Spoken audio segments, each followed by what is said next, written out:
আসসালামু আলাইকুম প্রিয় দর্শক এন্ড সাবস্ক্রাইবার। আজকে একটি ব্লগ করব। আসলে এই ব্লগটি হবে বিমানের জার্নির পরে।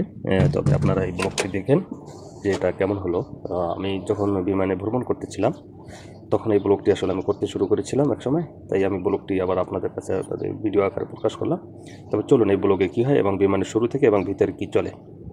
বিসমিল্লাহির রহমানির রহিম। বিসমিল্লাহি মাজরাহা ওয়া মুরসাহা ইন্না রাব্বিল্লাহি গাফুরুর রহিম। অর্থাৎ এই বিমানে আর কি ওঠার জন্য বা কোথাও জার্নি পথে যান, আপনি যান বিমানে যান, লঞ্চে যান, বাসে যান, এই দোয়াটা কিন্তু পরে উঠতে হয়।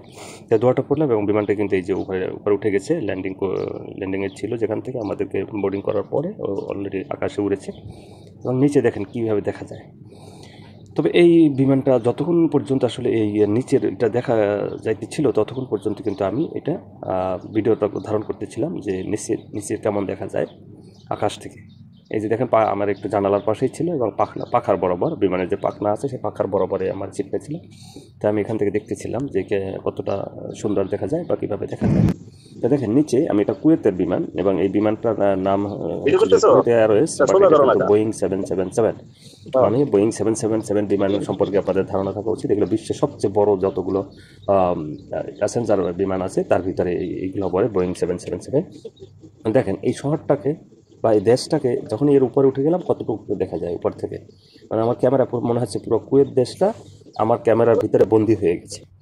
এই যে চলমান দৃশ্যটা এটা খুবই আমার খুবই মনোমুগ্ধকর লেগেছে। দেখেন বা বিল্ডিংগুলা মনে হচ্ছে সারি সারি ধান ক্ষেত। আমার কাছে মনে হচ্ছে এগুলো ধান খেতে রাখা বা ধান ক্ষেত বসানো আছে সেই ধরনের একটা তা যাই হোক, আমি এটা আসলে যতক্ষণ পর্যন্ত বিমানটা উপরে ছিল ততক্ষণ পর্যন্ত আমি এই ভিডিওটা ধারণ করতেছিলাম। কারণ এটা তো আসলে সব সময় ধারণ করা যাবে না, আপনি ড্রোন দিয়েও হয়তো এতটা পারবে না। কারণ আমার এই বিমান কিন্তু একেবারে 33,000 ফিট উপরে উঠে গেছে, ঠিক আছে।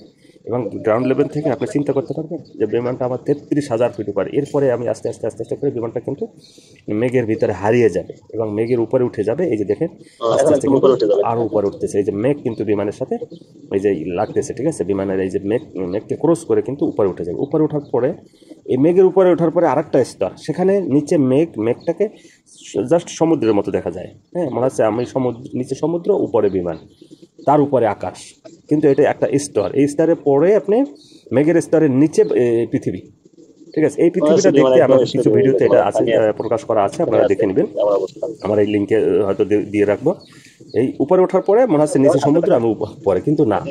যখন উপরে উঠে যায় মেঘের উপরে তখন ওই মেঘ এবং আকাশ এর মাঝখানে বিমান, সুন্দর একটা জায়গায় এবং খুবই মনে হচ্ছে এটা একটা পৃথিবীতে বিরাজ করতেছে।